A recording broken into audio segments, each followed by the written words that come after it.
Hello guys, it's the Unclear 999.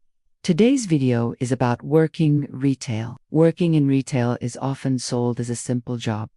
Smile, help customers, ring up sales. But behind the forced smiles and bright lights is a grind that can feel endless, thankless, and mentally exhausting. It's the kind of work that teaches you how to wear a mask, one that hides your exhaustion, your frustration, and your humanity behind a scripted "How can I help you today?" Working retail means standing on your feet for hours with barely a break, your knees aching, your back screaming, all while being expected to move like you're fresh on the clock. It means dealing with entitled customers who speak to you like you re less than human, who throw tantrums over return policies you didn't right, demand discounts you can't authorize, and take their personal frustrations out on you just because they know you can't talk back. It means getting yelled at for things outside your control, being micromanaged by supervisors under pressure themselves, and juggling unreasonable workloads while maintaining spotless customer service. It's smiling through being disrespected, cleaning messes you didn't make, restocking shelves until your hands are raw, and working holidays while the rest of the world celebrates. It's hearing you're just retail as if your effort, stress, and sacrifices don't matter. The hours are unpredictable, the pay is often low, and the emotional labor is endless. You wake up drained before your shift even starts, and you go to bed wondering if it's worth it, not because you're weak, but because no one sees the weight you carry just to survive the day. And yet, despite the chaos and disrespect, retail workers show up every day, often without thanks, often without support, and somehow still managing to help others. That resilience is real. That burnout is real, and the world doesn't run without them, even if it rarely stops to say so. And yet, despite the overwhelming pressure, the constant motion, and the emotional bruises that don't show on the outside, you keep going, not because it's easy, not because it fulfills your soul, but because you have bills to pay, responsibilities to meet, and sometimes no other immediate choice. Retail becomes a battlefield of endurance, where your patience is tested at every turn, and your sense of self-worth is constantly on the line. You begin to question your value, especially when you're treated as disposable, as if anyone could replace you at a moment's notice. The long hours bleed into each other. Early mornings where you open the store before the sun is up, late nights where you're closing well past everyone else's bedtime, weekends disappear, holidays become shifts, your time becomes property, and your energy becomes currency, spent recklessly on tasks that are never truly finished. You learn to multitask like a machine, organizing, assisting, explaining, running, while also absorbing negativity from strangers who see you as a uniform, not a person. And even when you're doing 3 jobs at once, cash, stalker, janitor, therapist, you're still reminded in subtle ways that your effort is somehow never enough. But here's what they never tell you. The strength it takes to do this work, day in and day out, is immense. The mental discipline it takes to stay composed while being belittled, to still offer kindness after being mistreated, is a strength few recognize. And for those work in retail, you've developed an awareness of human behavior most people don't possess. You've seen the best and worst of people, often within the same day. You've learned to read moods in seconds, to de-escalate tension with a single look, to manage chaos with a calm voice and a steady hand. You've gained a resilience forged in fluorescent lights and frustrated sighs.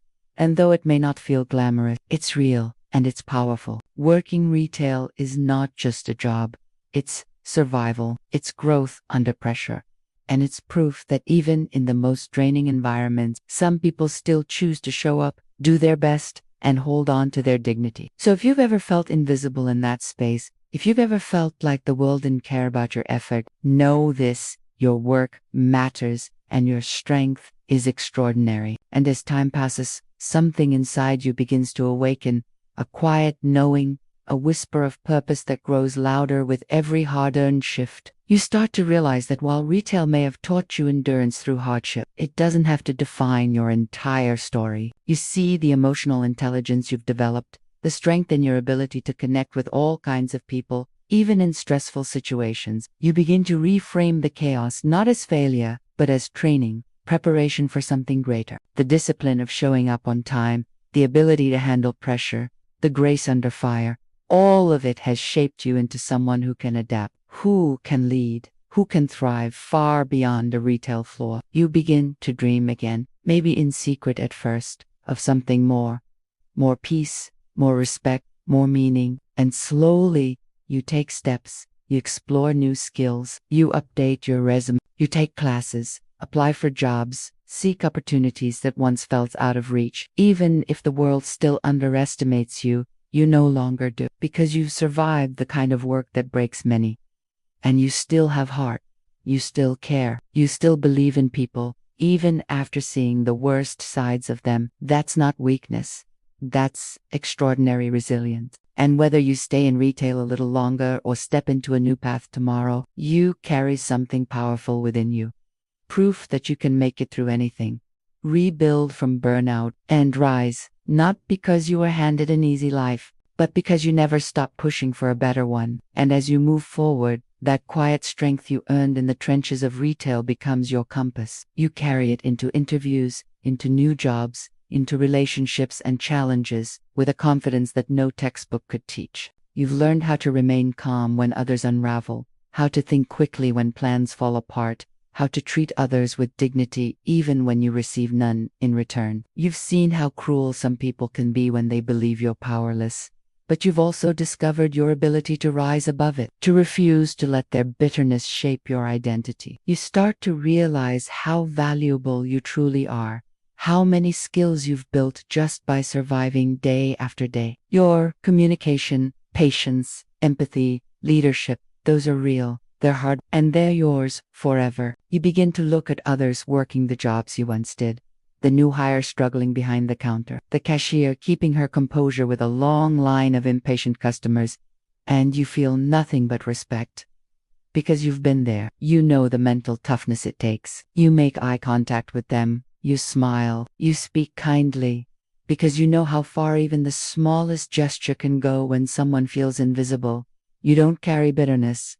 You carry perspective, and with that, you start choosing your future with intention. Whether you stay in retail by choice or necessity, or move into an entirely new chapter, you do it with the wisdom of someone who earned every ounce of growth the hard way. Because working in retail may have shown you the worst of human behavior, but it also uncovered your best. It taught you how to rise when exhausted, how to hold compassion in the face of cruelty, how to keep believing in your own worth even when others fail to see it. You may have started that job thinking it was just temporary, but what you gained was a deeper understanding of resilience, patience, and purpose. And now, wherever life takes you, that foundation is yours, and you'll never forget what it taught you. That you are stronger than any shift, wiser than any insult, and capable of building a life that honors everything you've endured and everything you still hope to become.